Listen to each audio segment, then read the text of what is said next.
네, 여러분 반갑습니다. 큐스타디 근태원 선생님입니다. 자, 이제 우리가 오늘부터는 다중회귀 분석에 대해서 우리가 한번 공부를 해보겠습니다.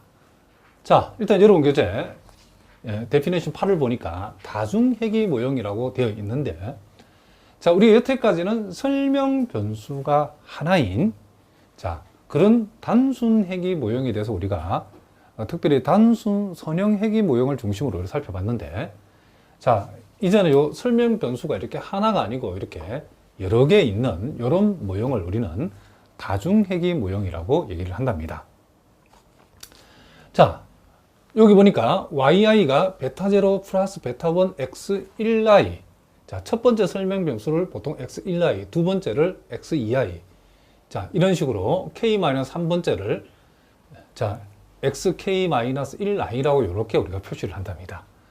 자, 이렇게 하게 되면 우리가 이 회귀 개수가 베타0, 베타1, 베타2에서 베타 k-1까지 총 k개의 우리가 회귀 개수를 우리가 생각해 볼 수 있겠죠.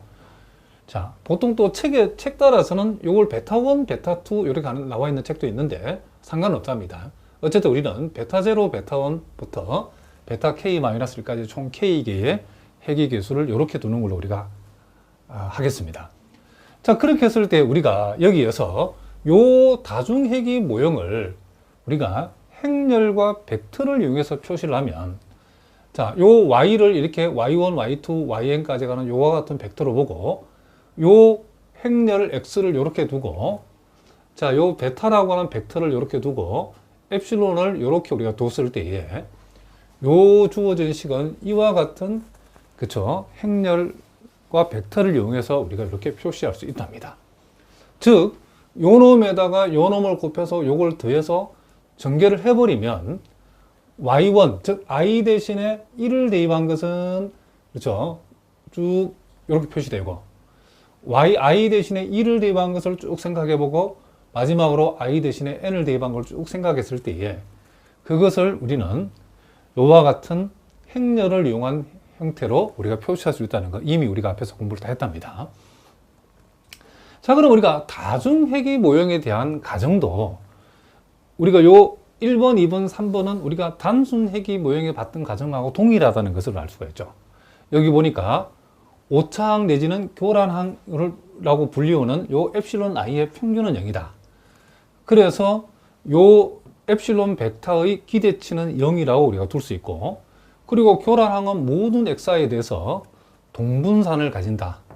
이 사실로부터 우리는 엡실론의 분산 공분산 행렬인 베리언스 엡실론을 우리는 엡실론과 엡실론의 전치의 곱의 기대치로 이해하고, 결국 이것은 시그마 제곱 i, 요 i는 단위 행렬을 나타내죠.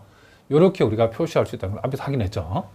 그리고 결국 교란항 엡실론은 평균이 0이고, 자, 분산 공분산 행렬이 시그마 제곱 i이기 때문에 정규 분포 0, 시그마 제곱 i를 따른다라고 우리가 표시할 수 있다는 거죠. 다만 이제 우리 여기에서 이제 요 다중회귀 모형에서 새로 추가되는 내용이 바로 이제 설명 변수가 여태까지는 우리가 하나였죠. 그렇죠? 단순 회귀 모형에서는.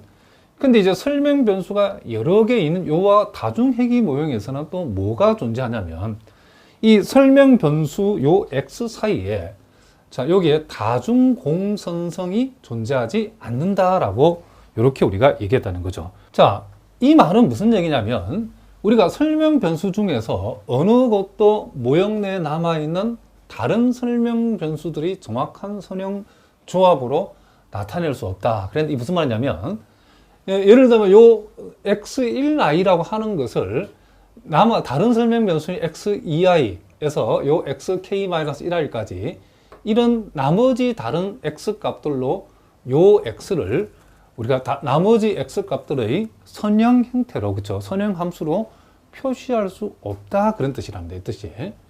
자, 무슨 말이죠? 알겠죠? 그러니까 요 x 값들은 서로 간에 뭐다? 일종의 독립성을 유지하고 있다, 이런 뜻이랍니다. 무슨 말인지 아시겠죠? 그랬을 때 우리가 요 행렬 x 입장에서는 랭크, 이 위수라고 그러죠. 위수가 바로 행렬 x의 위수가 k다. 우리가 행렬 x의 위수가 k다는 것도 우리가 선행대소학에서 요 열벡터들이, 그치? 이 열벡터 간에 서로 1차 독립이라는 거죠. 그죠? 그러니까 요 지금 열의, 그쵸? 요 벡터의 요렇게 열벡터의 총 개수가 k개죠. 이 k개의 열벡터가 서로 독립일 때는 우리가 선행대소학에서는 행렬 x의 랭크 위수가 우리는 보통 k다라고 이렇게 얘기한다겠죠. 자, 어쨌든 이 설명 변수 중에 어느 것도 모형 내에 남아있는 다른 설명 변수, 그러니까 하나의 x라고 하는 변수는 다른 x 변수들의 선형 형태로 나타낼 수 없다. 그런 전제가 요 다중회귀 모형에 전제되어 있다. 그것을 우리가 전문용어로 설명 변수 x 사이에는 다중 공선성이 존재하지 않는다라고 얘기한다는 거죠. 자, 선생님이 간단하게 제가 예를 한번 들어보겠습니다. 자, 우리가 y를 우리가 소비 지출이라고 한번 보겠습니다.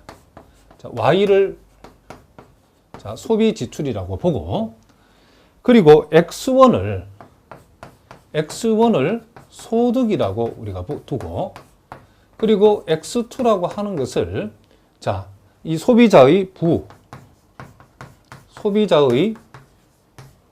재산 내지는 부라고 이렇게 한번 둬보겠습니다. 자, 요걸 가지고 우리가 다중회귀 모형을 생각해 보면 yi는 자, 베타0에다가 베타1 x1i, 자, 베타2 x2i, 그리고 자, 엡실론 자, i, 요렇게 우리가 표현할 수 있는데, 우리가 이제 경제 이론적인 측면에서 봤을 때는 요 소비 지출에 대해서 이 소득하고, 요 소득이죠. 소득하고 소비자의 부와 소득은 각각이 독립적으로 요 소비 지출에 영향을 미친다고 우리가 경제 이론적으로 어느 정도 영향을 미치고, 독립적인 영향을 미치고 있다라고 보고 있답니다. 자, 무슨 말이죠? 그런데 만약에 이런 극단적인 우리가 경제 이론적하고는 조금 거리가 있지만은 극단적인 우리가 가정을 한번 해보자는 거죠. 만약 이 자, 소득은 x1이죠. 소득과 부, x2죠. 소득과 부 사이에 선형관계가, 우리가 선행대수적 관점에 봤을 때에 독립이다라고 하면 선형관계가 그쵸, 형성되어 있지 않다고 보시면 되고, 독립이 아니면 선형관계가 형성되어 있다. 두 변수 간에. 그렇게 여러분 이해하셔도 된답니다.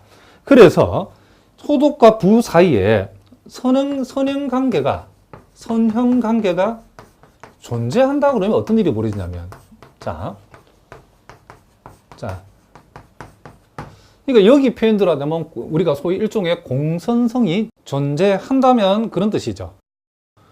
그렇게 만약에 극단적인 우리가 가정을 해봤더니 이게 이제 어떤 일이 벌어지냐면, 요렇게 되면 우리가 이 x2i라고 하는 것을 적당히, 그렇죠, x1i로 요렇게 x2i라고 하는 것을 x1i의 선형 형태로, 그렇죠, 이런 형태로 우리가 표현이 된다는 거죠. 그렇죠?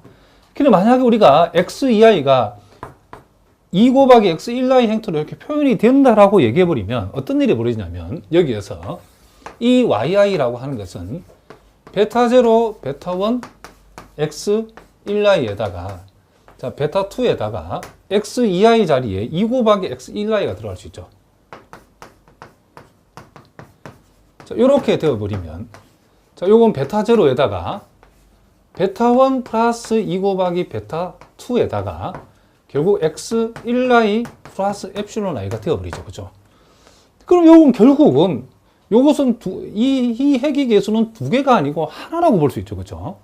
요걸 하나의 회귀 계수로 봐버리면 결국 설명 변수가 두 개가 아니고 설명 변수가 하나인, 즉 3변수가 아니고 이게 3변수에서 공선성이 존재하지 않는다로 가정해버리, 그쵸?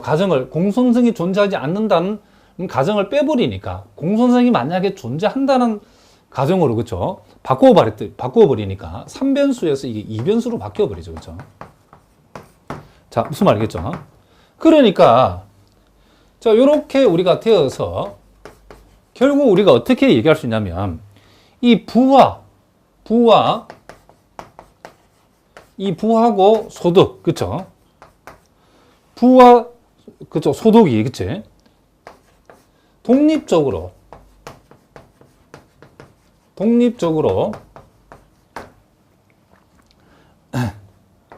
자, Y에, 그쵸? 미치는 영향을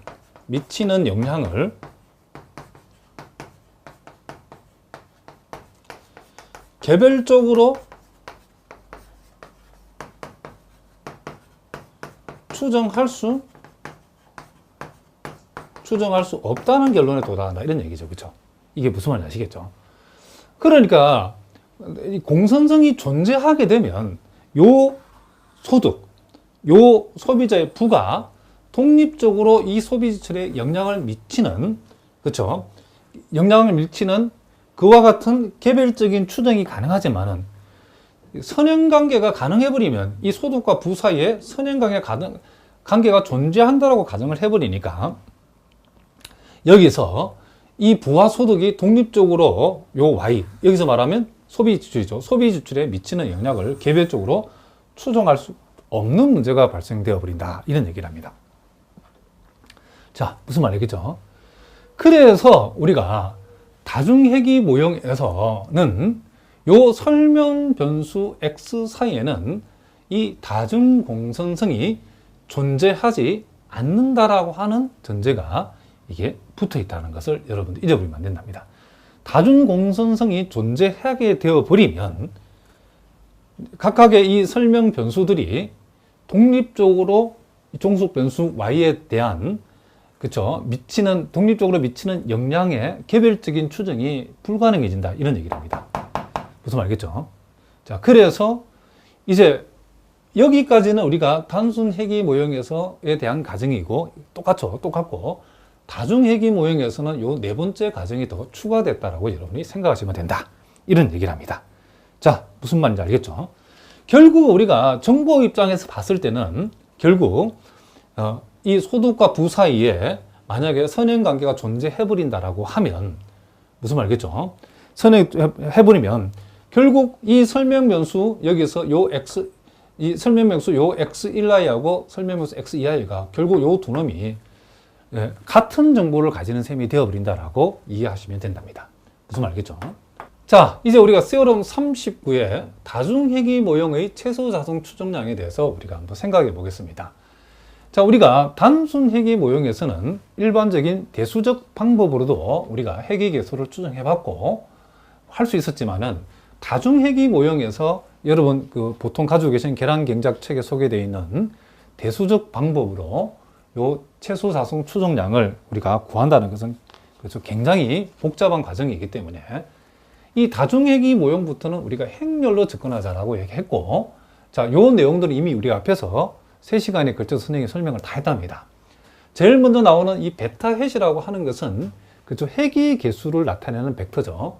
요 베타 해시라고 하는 것은 XTX 인버스에다가 XTY를 우리가 곱해주면 된다라고 얘기를 했죠. 자, 요것은 우리가 세어럼 31에서 했죠. 세어럼 31. 자, 요 내용은 세어럼 31에서 우리가 다 다뤘던 내용이고, 그리고 요 베타 해서의 기대치는 베타가 되어져서 요 베타 해시라고 하는 것은 불편 추정량이라는 사실도 거기서 확인했죠. 그리고 결국 이 베타 해는 우리가 분류가 되어진다라고도 우리가 증명을 했죠. 요것은 예제 46번에서 거기에서 우리가 이것도 다 했던 내용이랍니다. 그리고 베타 해의 분산 공분산 행렬, 즉 베어리언스 베타 해시라는 것은 XTX의 여객렬에다가 시그마 제곱을 곱한 값이라고 우리가 계산한다겠죠. 요것은 우리가 세어럼 33에서 요거 역시도 우리가 다 했던 내용이랍니다. 자, 그리고 세어럼 34에서 자, 우리가 결정계수 R제곱이라고 하는 것을 우리가 행렬로 우리가 구할 때는 어떻게 해야 되는가? 자, 요 분모에 있는 것이 뭐죠? 요 분모에 있는 것이 우리가 총제곱합 내지는 총자승합이죠. 그렇죠? 우리가 보통 SST라고 표현하기도 하고 책에 따라서 이것을 총제곱합을 TSS라고 표현한 책도 있죠. 그리고 요 분자에 있는 것이 바로 회귀제곱합. 요 회귀 제곱합 우리가 SSR이라고 하는데 책에 따르는 것을 책에 따른 요걸 ESS라고 표현한 책도 있죠. 어쨌든 요 SST분의 SSR이라고 하는데 요걸 우리가 행렬로 SST는 총 제곱합은 YTY-N Y바의 제곱이 되어지고, 자, 무슨 말이겠죠? 그리고 회귀 제곱합 내지는 회귀 자성합은 베타 햇의 전치에다가 X의 T Y 빼기 N Y바의 제곱, 이렇게 표현할 수 있죠. 자, 그리고 우리가 결정계수 R 제곱은 1- 총제곱합분의 잔차 제곱합으로 표현할 수도 있다고 그랬죠. 자, 여기에 나와 있는 요 분자에 해당되는 것이 뭐다? 우리가 잔차 제곱합 SSE. 책에 따라서 이걸 RSS라고 되어 있는 책도 있죠. 자, 어쨌든 잔차 제곱합은 이렇게 표현되어져 가지고 R 제곱은 이렇게 우리가 쓸 수도 있다라고 우리가 배웠답니다. 자, 무슨 말이겠죠? 그러면 이제 요 내용을 우리가 설명 변수가 2개 들어있는 회귀 모형을 중심으로 한번 풀어보겠습니다. 자, 이미 다 했던 내용이지만 우리 한번 복습하는 측면에서, 자, yi라고 하는 것을 우리가 베타 0, 베타 1, 자, x의 1i, 그리고 베타 2의 x의 2i, 그리고 엡실론 i. 자, 요렇게 우리가 두면 요것은 우리가 요 모형을 행렬로 표시하면 y 이퀄 x 베타 플러스 엡실론, 요렇게 우리가 한다 되겠죠. 그렇게 했을 때에 요 y라는 것은 y1, y2, yn, 요걸 우리가 의미한다고 되겠고, 요 x라고 하는 것은 지금, 자, 이와 같이 지금 설명 변수가 2개 들어있을 때는 우리가 요 베타 제로에 1이 곱해서 치면 되죠. 1, x, 1i, x, 2i. 자, 1, x에 1, 1. 자, x에 2, 1. 요 i 대신 1을 대입한가. 그 다음, i 대신에 2를 대입한가. 이런 식으로 i 대신에 n을 대입한가. 그러니까 요 회귀계수에 붙어 있는 것들을 쭉쭉 이렇게 다 옮겨 적은 거라고 여러분 생각하시면 된답니다. x에 1n, x에 요게 2n. 자, 요걸 우리가 x는 의미한다라고 얘기했고, 그리고 요 엡실론이라는 것은 엡실론 1, 엡실론 2, 엡실론 n, 요걸 의미한다라고 자, 선생님이 얘기를 했죠. 그리고 우리가 이제 실전에서 이제 이걸 이런, 예를 들면 회귀계수를 계산하려면 이제 XTX가 뭔지 알아야 된다는 거죠. 자, 요 XTX라고 하는 것은 결국 X의 전치하고 X의 곱이니까, 자, 전치는 우리가 행을 열로 적는 거죠. 행을 열로 적고, 자, 1행을 2열로 적고, 자, 이런 식으로 n행을 n열로 적는다. 이런 얘기죠. 그러니까 x의 전치에다가 x를 우리는 어떻게 한다? 곱한 거라고 그랬죠. 그죠?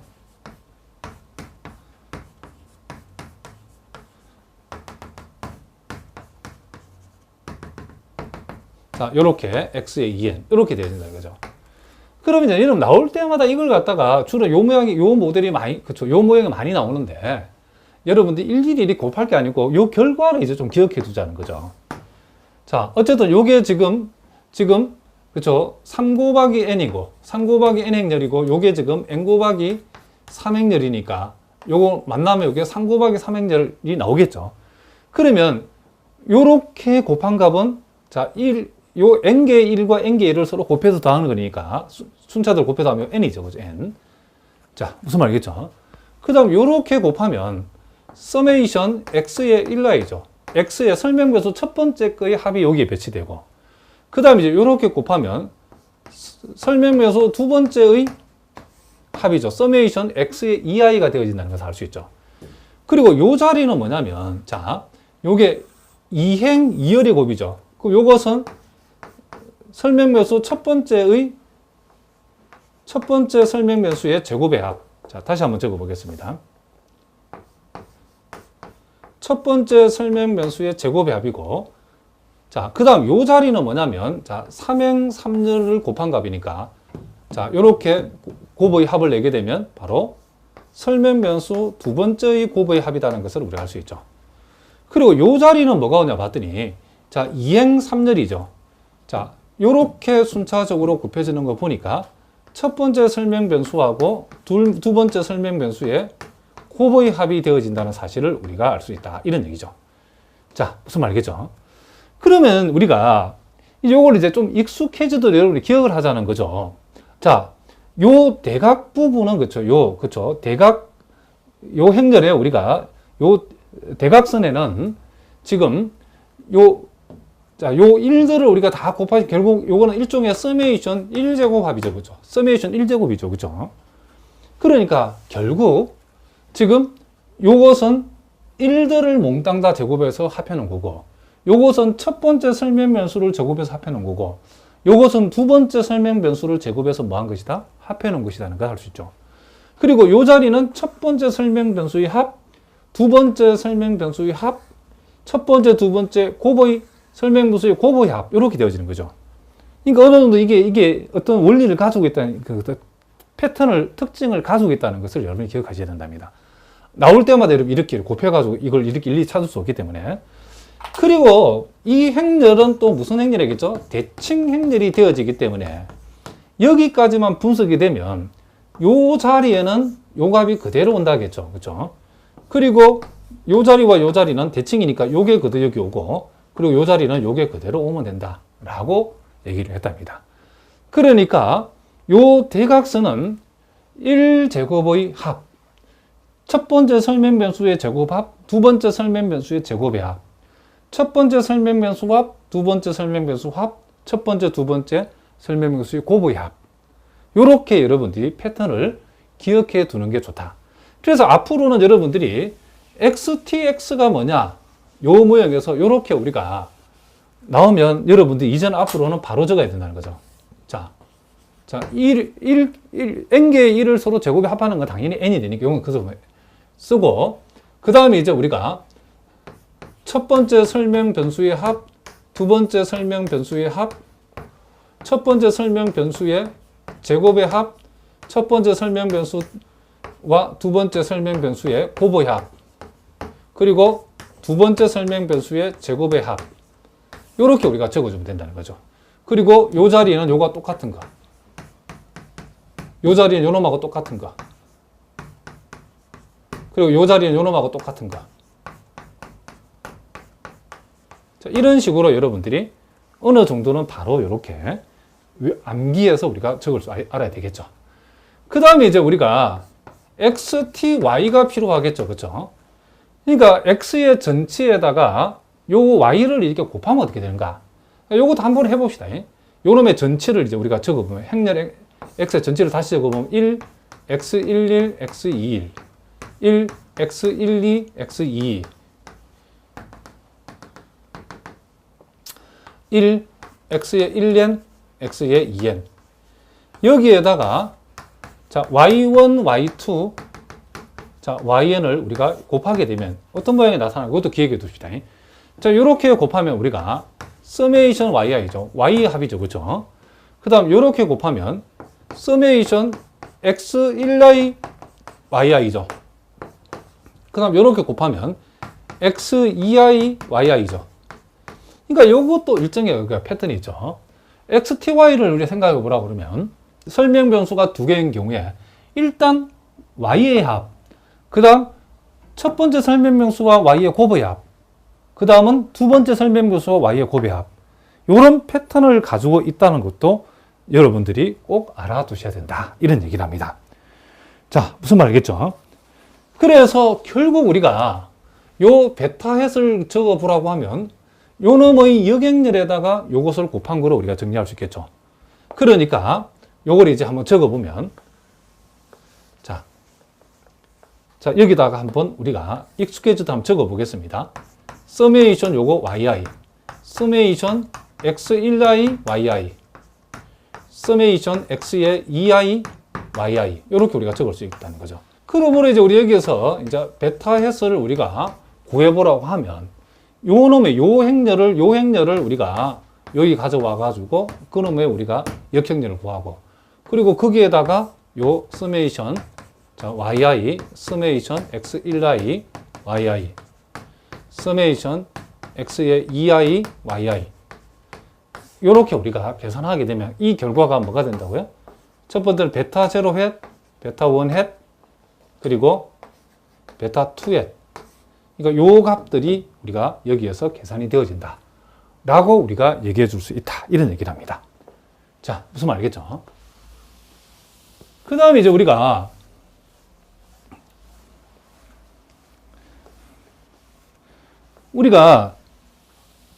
요 베타 헷의 두 번째 나와 있는 이제 분산 공분산 행렬. 자, 요 베타 헷의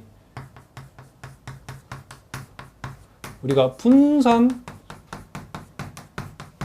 이 공분산 행렬을 우리가 베리언스 베타 헷이라고 하고, 이것은 이렇게 표현한다고 했는데 이것도 마찬가지죠. 우리가 아까 배운 대로 여기서 한번 적어봅시다. XTX가 뭐라겠죠? 자, 첫 번째 N, 두 번째는 서메이션 X1i. 자, 첫 번째 설명 변수의 합, 그 다음은 두 번째 설명 변수의 합, 요 자리는 첫 번째 설명 변수의 제곱의 합, 요 자리는 첫 번째 설명 변수와 두 번째 설명 변수의 곱의 합. 다시 한번. 첫 번째 설명 변수와 두 번째 설명 변수의 곱의 합. 그리고 이 자리는 뭐가 됐다겠죠? 두 번째 설명 변수의 제곱의 합. 이렇게 하면 되면 이 자리는 이걸 그대로 적으면 되고, 이 자리는 이 놈을 적으면 되고, 이 자리는 대칭 행렬 이걸 적으면 된다겠죠. 자, 이 행렬의 이제 역행렬에다가 우리는 시그마 제곱을 곱하게 되면 이제 우리가 베어리언스 베타 헷이 계산된다는 거죠.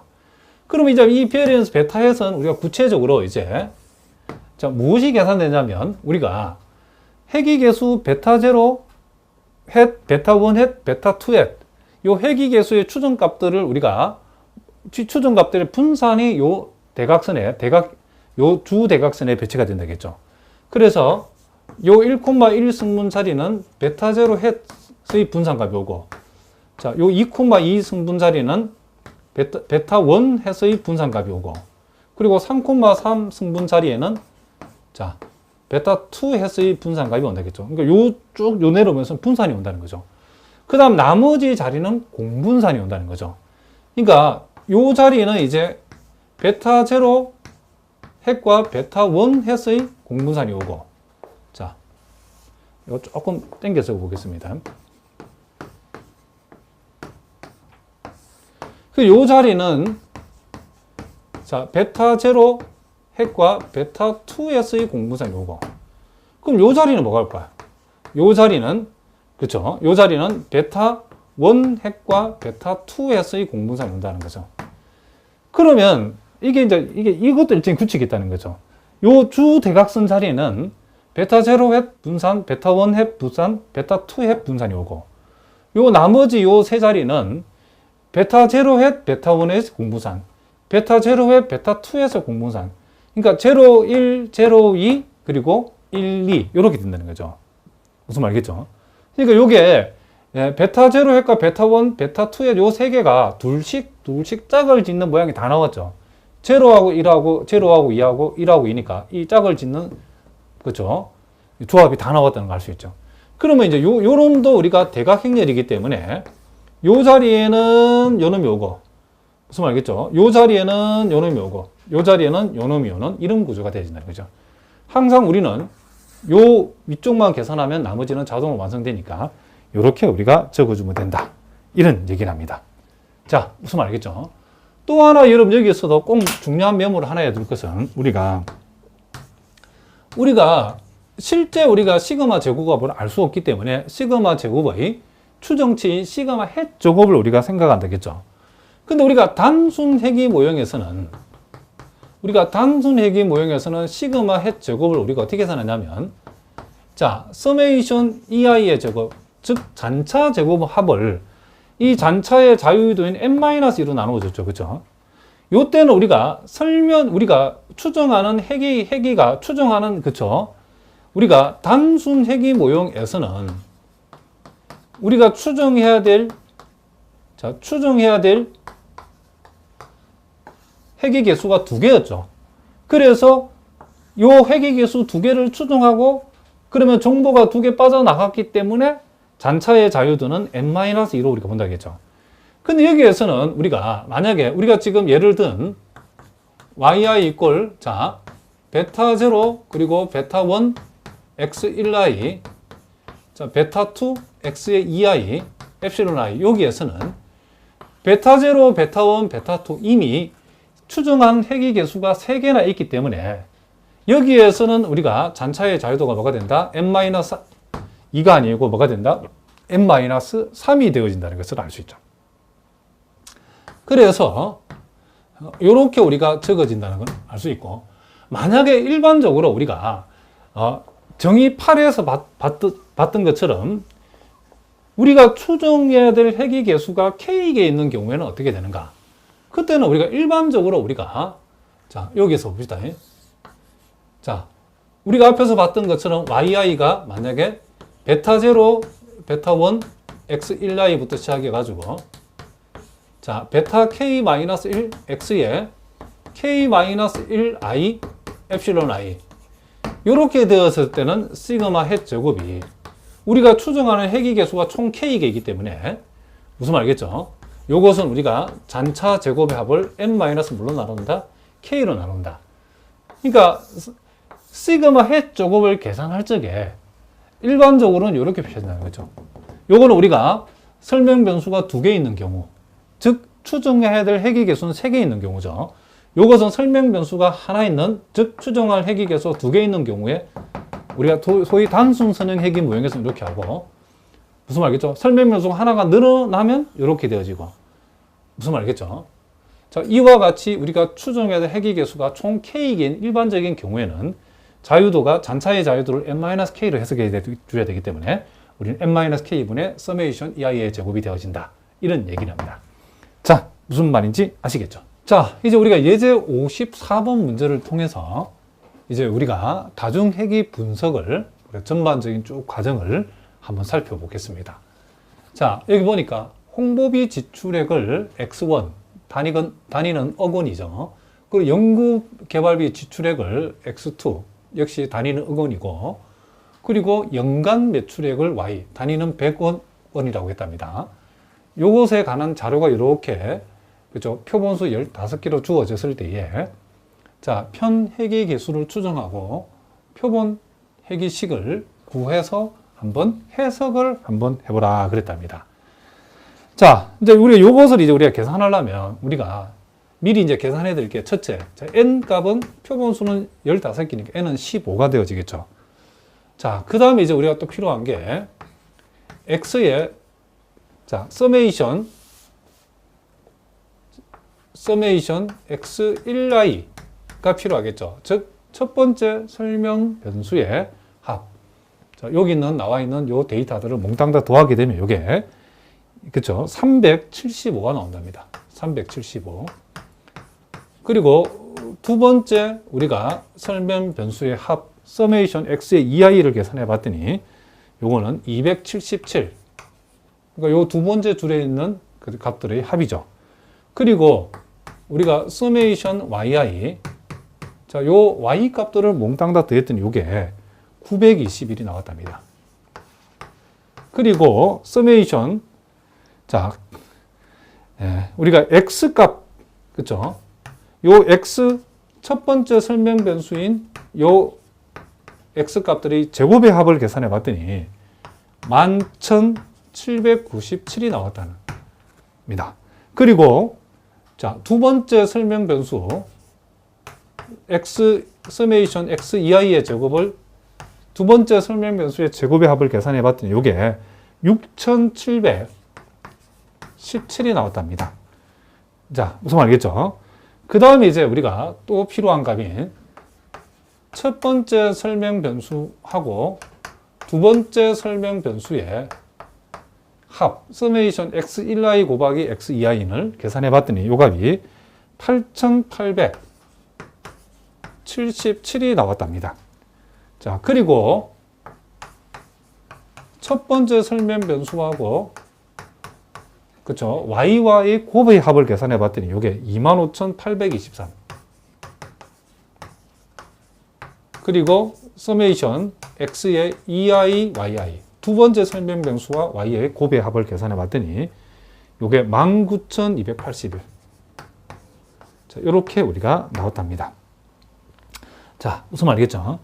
그러면 이제 우리가 편회계 계수를 구하려고 그러면, 자, 우리가 먼저 알아야 되는 게 XTX 값이 뭔지 알아야 되겠죠?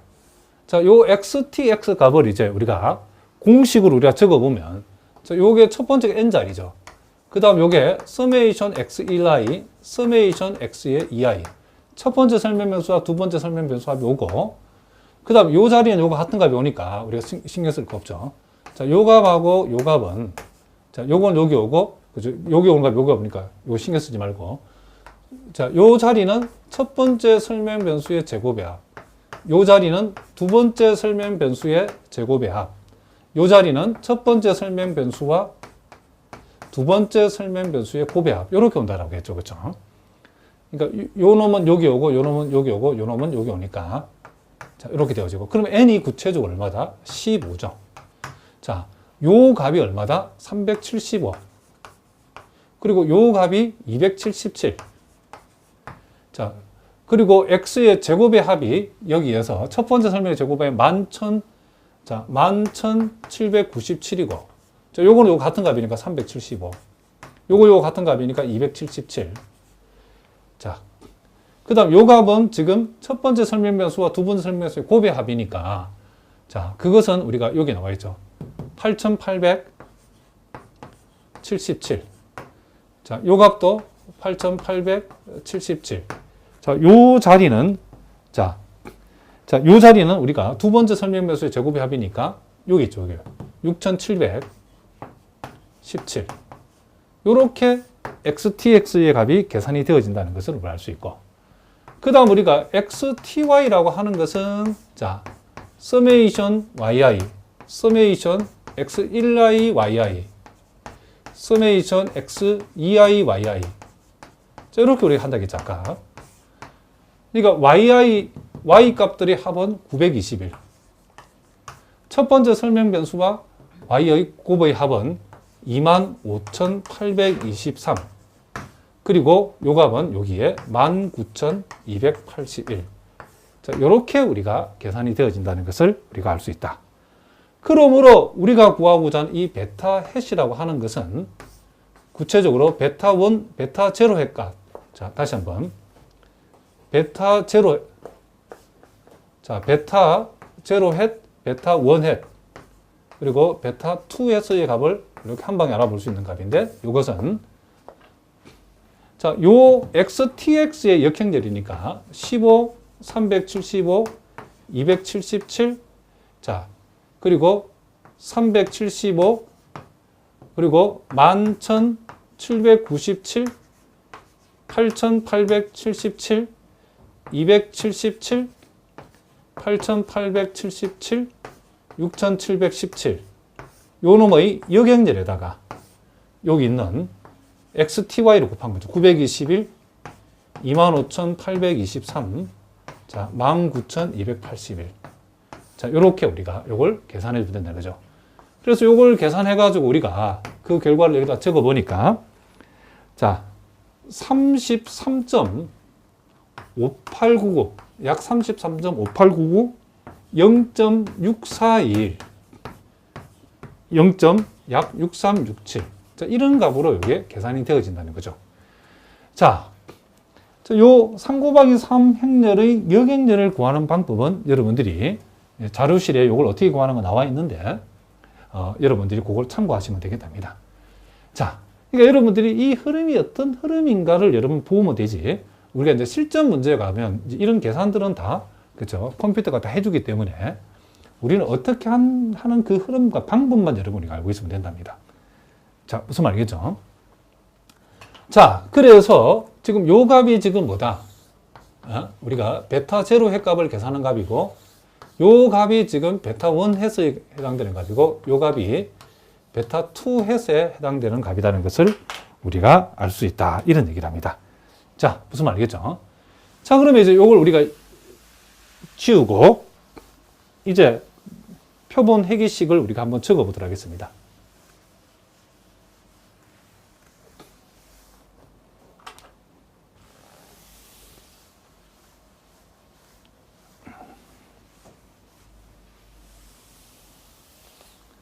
자, 그러면 이제 자, 우리가 구하고자 하겠던 표본 회계식 yi 햇은 자, 베타 0 햇 플러스 자, 베타 1 햇 자, x1i 자, 베타 2 햇 x2i 플러스 자, 아니, 요렇게 우리가 쓸 수 있는데 자, 베타 0 햇이 아까 33.5899죠. 그죠?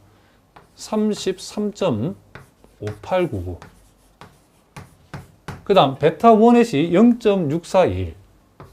0.6421. x1i. 베타 2 햇의 값이 0.6367이죠. 자, x2i. 요렇게 우리가 요 다중 회귀 모형에서의 표본 회귀식이 이렇게 우리가 적어진다는 것을 우리가 알 수 있다는 거죠. 자, 그러면 이제 자, 요 표본 회귀식이 이렇게 나왔다는 요 사실을 이제 우리가 한번 해석을 해보는데, 자, 일단 우리가 0.6421, 자, 0.6367 회귀계수 베타 1 햇과 베타 2 햇을 우리가 관심 있게 보셔야 된답니다. 자, 이 말은 자, 우리가 아까 x 요게 지금 홍보비 지출액이고 요 x 자, x2i는 지금 연구개발비 지출액이고 요것은 홍보비 지출액이다 그랬죠. 그러면 이제 이 말은 요 놈이 0.6421이라는 그 뜻은 만약에 지금 요 연구개발비 지출액이 변하지 않을 경우에 요 x1i라고 하는 홍보비 지출액이 일단이 변할 때에 요 매출액은 약 0.6421만큼, 그쵸? 요 놈이 일단이 증가할 때에 요 놈은 y는 얼마 증가한다? 0.6421 증가한다라고 해석할 수 있고, 그리고 요 x1i가 변하지 않는다라고 우리가 가정을 했을 때에 x2i, 즉 연구개발비 지출액이 일단이 증가할 때에 요 연간 매출액은 0.6367 단위만큼 증가한다라고 볼 수 있다. 이런 뜻이죠. 자, 요걸 선생님이 정리해서 한번 적어 보겠습니다. 자, 연구개발비 자, 지출액. 자, 요게 우리가 x의 2i죠. 그렇죠? 연구개발비 지출액, 그냥 간단하게 x2라고 쓰겠습니다. 요 두 번째 설명 변수인 연구개발비 지출액이 자, 변화하지 자, 않을 경우 이렇게 적어 보겠습니다. 않을 경우에 홍보비 지출액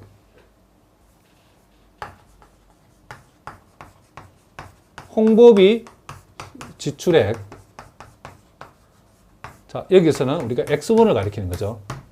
자, 요 홍보비 지출액이 한 단위가 지금 억 원이니까 1억은 증가하면 1억 원 증가하면 자, 요 연간 매출액은 0.6421만큼 증가한다는 건데 단위가 100억이니까 여기다 100을 곱하면 약 64.21억 64.21억 원이 증가한다는 거죠. 그냥 약 64원 하겠습니다. 증가하면 연간 매출액 여기서 연간 매출액 Y를 가리키죠. 연간 매출액은 약 자, 0.6421 단위라는 것은 단위가 100억이니까 기준이 지금 단위가 100억이니까 약 64억이랍시다. 뒤에는 2일은 잘라버리고 약 64억 원이 증가한다고 볼 수 있죠.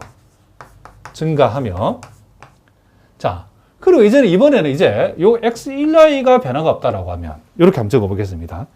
이번에는 만약에 홍보비 지출액 자, x1을 가리키는 거죠.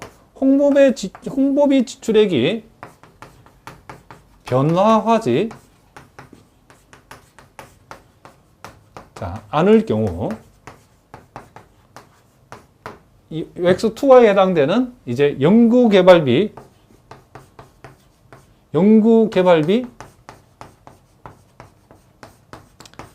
지출액 X2를 가리키죠. 연구개발비 지출액이 1억 원 증가하면 1억 원 증가하면 그러니까 요 의미가 X2Y가 1단위 증가할 때에 Y값은 0.6367 단위 증가한다겠네. 단위가 100억이니까 약 63.67이니까 약 요것도 그냥 63.7억 정도로 합시다. 63점 반올림해서 약 7억 원. 자, 다시 한번 연간 매출이 빠졌죠. 연간 매출액은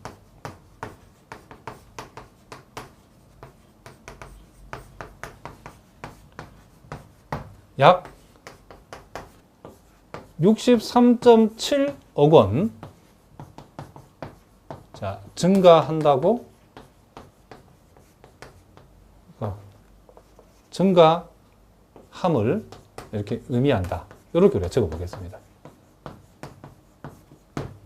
자, 결국 이제 우리는 요것은 우리가 요 X1 그리고 X2 요 두 설명 변수 X1이 각 1억 원씩 증가에 의해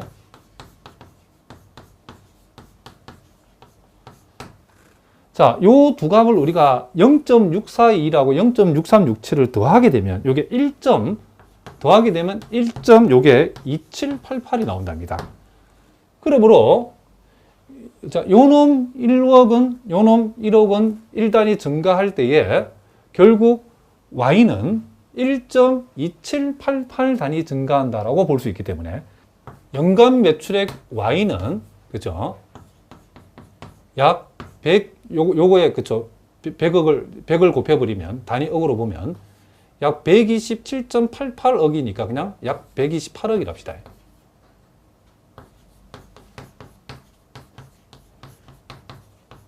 증가함을 의미한다. 자, 이렇게 우리가 해석해 줄 수 있다. 이런 얘기를 합니다. 자, 무슨 말인지 아시겠죠? 자, 우리가 2번에서는 이제 오차항의 분산 시그마 제곱의 추정치인 시그마 햇 제곱의 값을 한번 생각해 보겠습니다.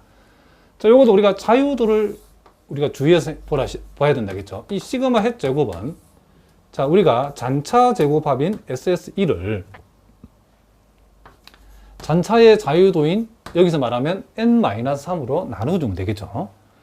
자, 그러니까 여기서는 그러니까 우리가 설명 변수가 두 개이기 때문에 우리가 추정할 해기 개수가 3개죠. 그렇죠? 그러니까 우리가 추정할 해기 개수만큼을 우리가 전체 표본수에서 빼주면 되죠.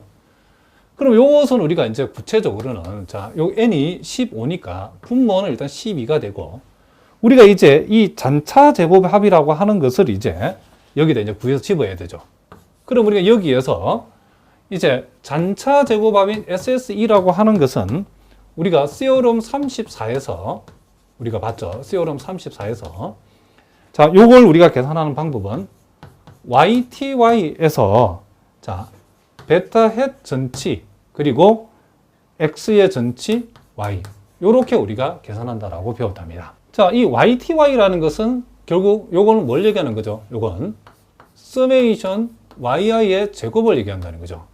그러니까 요 Y 값들을 몽땅 다 제곱해서 더하면 됐는데 해보시면 요게 59,811이 나온다는 걸 해보면 알 수 있답니다. 그래서 요 자리는 59,811을 대입을 하고 자, 베타 햇의 전치는 아까 우리가 구한 베타 햇을 전치를 내게 되면 요게 38.5899 그리고 0.6421 그리고 0.6367 자, 이렇게 되어지고 자, 무슨 말이겠죠? 그리고 요 XTY라는 것을 우리가 앞에서 계산했죠. 요 XTY라는 것은 921 그리고 25,823 그리고 19,281 자, 이렇게 우리가 한다겠죠. 그래서 이걸 이제 우리 다 계산해 봤더니 이게 얼마가 나오냐면 17.5411이라고 하는 이와 같은 값이 나온다는 것을 우리가 알 수 있다. 이런 얘기를 합니다. 자, 그래서 우리가 이 자리에 17.5411이라고 하는 요 값을 여기다가 우리가 대입을 해봤더니 요 결과가 1.4618이 나왔다는 것을 우리가 알 수 있답니다. 결국 우리가 표준 오차의 표준 오차인 요 시그마 햇을 우리가 계산하라고 하면 결국 1.4618의 루트 값을 우리가 계산할 수 있고 요걸 우리가 적어보면 여기 1.2090 요렇게 우리가 되어진다는 것을 우리가 알 수 있다. 이런 얘기를 합니다. 자, 그러니까 여러분들 여기서 주의할 것은 요 자유도가 지금 뭐다? n-3이라는 것을 잊어버리면 안 되겠죠. 그러니까 요 표본수 n에서 요 빼주는 요 3의 의미는 우리가 설정한 요 해기 모형에서 추정해야 될 해기 개수의 개수죠. 그렇죠? 추정한 해기 개수의 개수. 그러니까 여기서는 베타0, 베타1, 그리고 베타2 이렇게 세 개이기 때문에 여기에 3을 빼줬다. 이런 얘기를 합니다. 자, 무슨 말인지 아시겠죠? 자, 이제 우리가 이 3번에는 펜 해기 개수의 분산을 추정하라고 했는데, 자, 요것은 여러분들이 직접 한번 해보고 나서 그 뒤에 이제 3번, 4번, 5번 쭉 질문이 많이 있는데 요 내용은 우리가 다음 시간에 우리가 수업을 한번 하도록 하겠습니다. 3번 문제는 하고 여러분들이 4번 문제 결정계수 R제곱까지는 여러분들 문제 예습으로 한번 먼저 풀어보시고 다음 강의를 들으시기 바랍니다. 자, 오늘은 여기까지 하겠습니다. 여러분들도 수고하셨습니다.